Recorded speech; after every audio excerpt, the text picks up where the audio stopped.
रात में एक स्कॉर्पियो जिसका नंबर फार्मर्स, भ्रष्टाचार और अब यूथ और छात्र, पहले ही किसान गरीब, राज आपका नहीं है।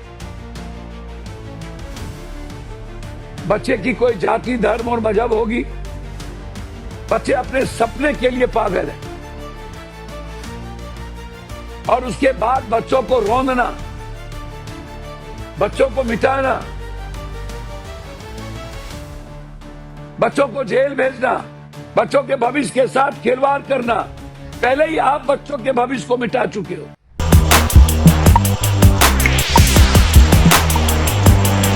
आप पुलिस हैं, आप अपना काम करिए। अभ्यर्थियों को लाठी मारना है तो लाठी मारिए, थप्पड़ मारना है थप्पड़ मारिए, जो करना है करिए।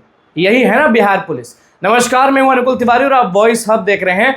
बिहार पुलिस की एक घटना हम ऐसी बताने जा रहे हैं जिसको सुनकर आप अब आंदोलन में जाने से पहले सोचेंगे। ये हम इसलिए बोल रहे हैं क्योंकि पप्पू यादव लाइव आकर साफ कर दिए कि उनके जितने भी अभ्यर्थी, जितने भी छात्र नेता, जितने भी स्टूडेंट लीडर्स हैं, जितने भी अपने लोग हैं, उनको पुलिस जैसे देखी गाड़ी रोककर पिस्टल निकालकर उनके माथा पर तानते हुए बोली के तुम कौन है जी, चलो। तो समझ जाए कि ये बिना पिस्तौल के भी हो सकता था। लेकिन बिहार पुलिस अपने मनमानी में और अपने शेर बनने के लिए कि हम बहुत एक्टिव हैं, पप्पू यादव के जितने भी लोग थे उनको पिस्टल तान कर सीधे बोला कि कौन है जी तुम, चलो। पप्पू यादव खुद सामने आकर लाइव आकर सब चीज बता रहे हैं। आप सुनिए और उसके बाद कमेंट जरूर करिएगा कि आपका इस इंसिडेंट पर क्या सोचना है और क्या कहना है। नौकरी की बात करते, अब रोजगार भी किसी को नहीं मिला क्योंकि बैंक की गारंटी के बगैर किसी को पैसे नहीं मिल सकते। अब कोई गारंटर बनेगा नहीं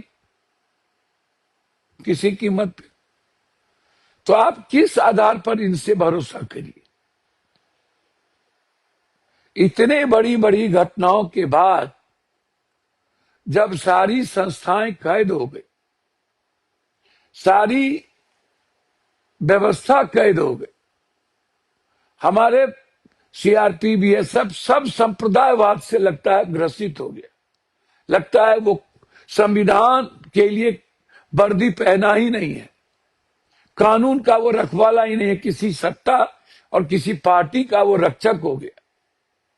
उसके साथ लोग कह रहे हैं कि आप कैसा व्यवहार कर रहे हैं।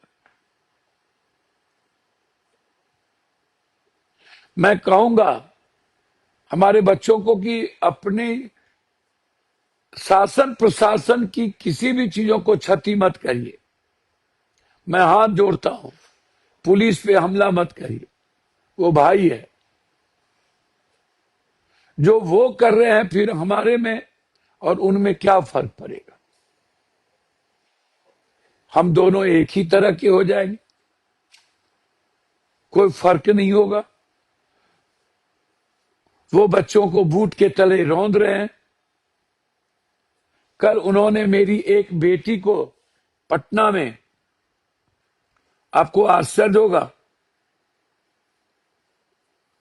रात में 2 बजे घर से उठाई।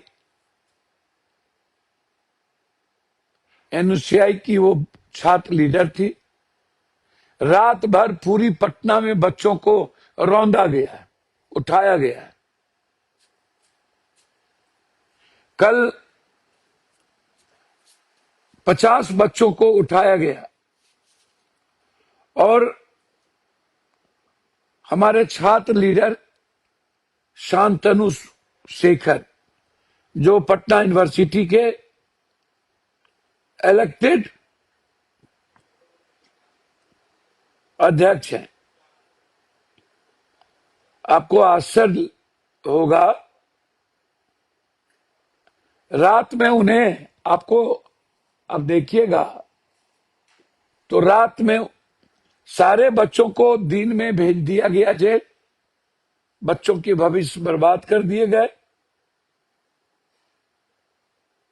और ये क्या करके जेल भेजा गया कि तुम्हें नौकरी नहीं कर। ये रात का सीन,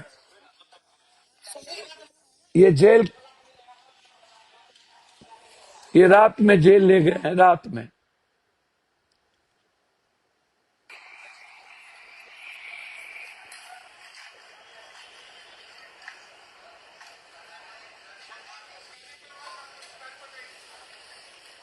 देख रहे हैं आप,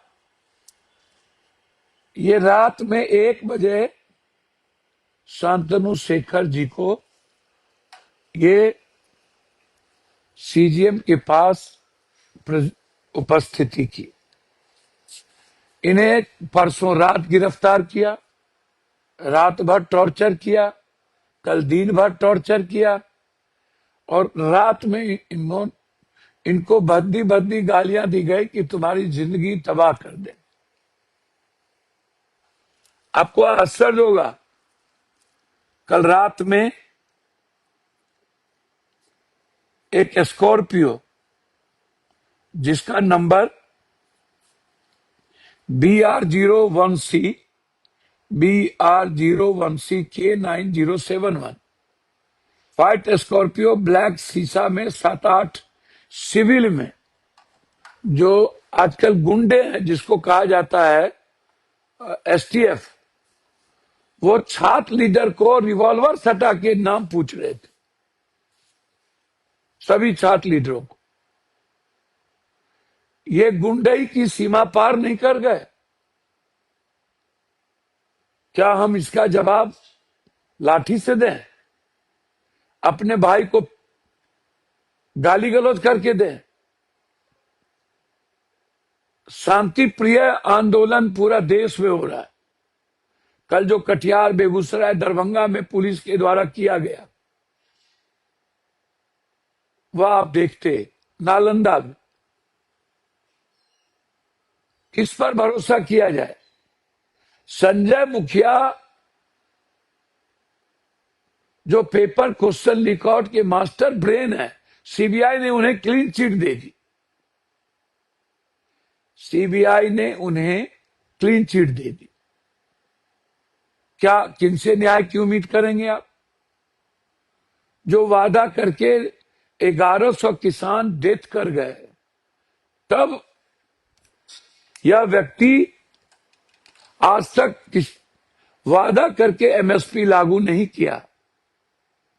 सदन में जितने वादे किए, ये कोई भी पूरा नहीं किया, कुछ भी। उल्टे पूरी की पूरी लोकतांत्रिक व्यवस्था खत्म हो रही है। ये सोनम बागचू पहले भी कंप्रोमाइज किए थे, याद होगा आप, और फिर कंप्रोमाइज किए।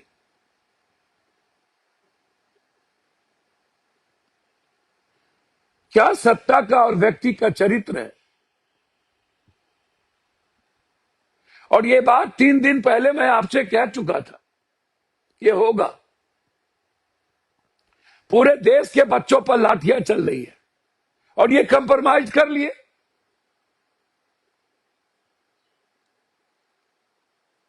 जालियांवाला बाग बनाए जा रहे हैं।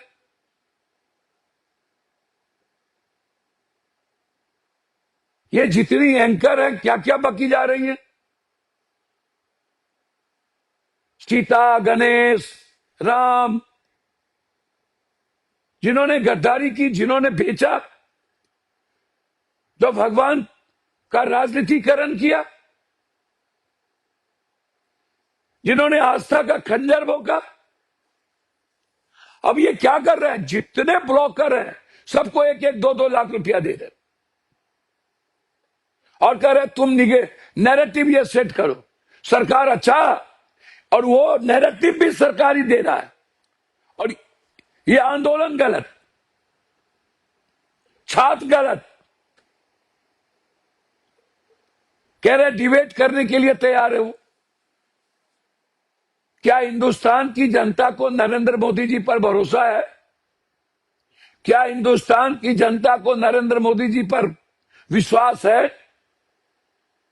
क्या आप कभी भरोसा करेंगे? 2 करोड़ 15 लाख फार्मर्स, भ्रष्टाचार, और अब यूथ और छात्र, पहले ही किसान गरीब क्या भरोसा करेंगे। मणिपुर की आजादी खत्म हो गई, वहां की बेटी और मां कैद है।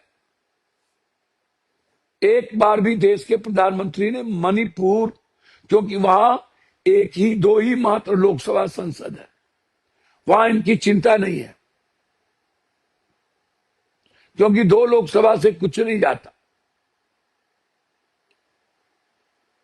ये हर चीजों में राजनीति करते, इन्हें बेटियों से कोई मतलब नहीं।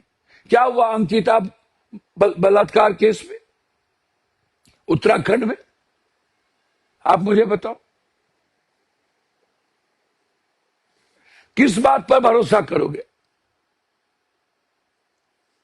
ये बाला साहब ठाकरे के नहीं हुए, ये बादल जी के नहीं हुए, ये नीतीश के नहीं हुए, ये रेड्डी के नहीं हुए, ये महबूबा के नहीं हुए, ममता के नहीं हुए।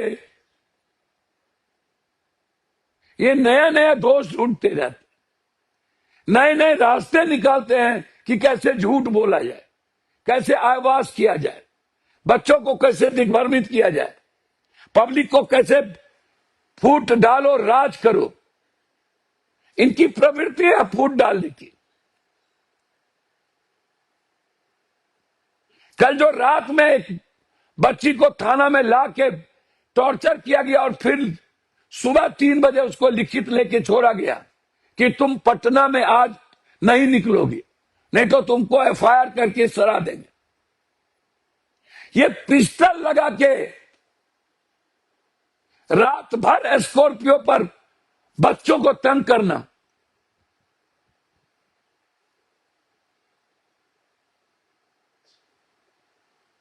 क्या ये बच्चे आपके नहीं हैं?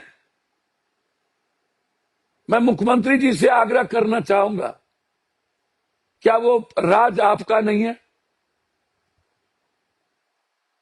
बच्चे की कोई जाति, धर्म और मजहब होगी? बच्चे अपने सपने के लिए पागल हैं,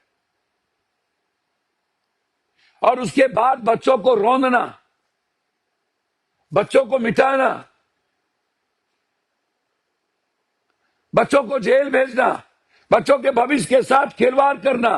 पहले ही आप बच्चों के भविष्य को मिटा चुके हो। क्या बीतेगा उसके मां बाप पर, क्या बीत रहा होगा उसके अन बच्चों पर। आप दहशत पैदा करने के लिए जेल भेज रहे हो, आप आवाज को दबाने के लिए जेल भेज रहे हो। कब तक दबाओगे आवाज को? आप अभी भी हंस नहीं देख रहे हो? 30 दिनों से जंतर मंतर, पूरा देश जंतर मंतर बन रहा है। हर शहर में जंतर मंतर बनेगा, हर राजधानी में जंतर मंतर बनेगा। आप दबा रहे हो। ये आंदोलन अब नहीं रुकने वाला। प्रधानमंत्री जी, फास्ट ट्रैक पहले भी बना हुआ है। स्मोकिंग इंजोरियस टू हेल्थ, सब सिगरेट पीते हैं, इवन पढ़े लिखे लोग ज्यादा। तंबाकू नहीं खाना है, कैंसर होगा, लेकिन एवरीवन, गरीब और किसान नेता तंबाकू खाते। गांजा नहीं पीना है, दारू नहीं पीना है, बुरा नहीं देखना है। कानून पहले से भी मजबूत है, फिर कानून में आप बदलाव क्यों करते हो? कानून को एग्जीक्यूट कौन करेगा? आप 153 बार पेपर क्वेश्चन लीक आउट हुआ, कहां थे? कहां सोए हुए थे? आज ये जो कर्मवीरों ने, क्रांतिवीर ने, बिना किसी पार्टी, बिना किसी नेता के, अब स्वतः इस देश में किसी ने ऐलान नहीं किया, पूरे शहर के शहर बच्चे निकल रहे हैं। आज 15 दिनों से कोई भी पार्टी कल बोले कि आंदोलन पूरे देश में करे, वो बकवास है।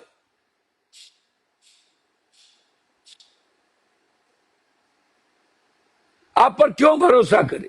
तो पप्पू यादव तो सीधे सब चीज बता ही दिए। वो दिल्ली में है, जंतर मंतर भी गए, सारी चीजों को अपने लाइव में वो स्पष्ट किए हैं कि किस तरीके से आंदोलन हो रहा है, कौन वो लोग हैं जो आंदोलन को दूसरे दिशा में ले जा रहे हैं, कौन ऐसे लोग हैं जो कुछ और चाह रहे हैं, कौन ऐसे लोग हैं जो जातिवाद कर रहे हैं। सब चीज ठीक है, लेकिन पटना में गोलंबर पर तेज गाड़ी लेके गाड़ी को रोककर दरवाजा खोलकर पिस्टल तानना स्टूडेंट लीडर्स पर, यह कहां तक सही है? आप बताइए क्या सोचते हैं कमेंट में। बहुत बहुत धन्यवाद। चैनल को सब्सक्राइब करें, पेज को लाइक करें।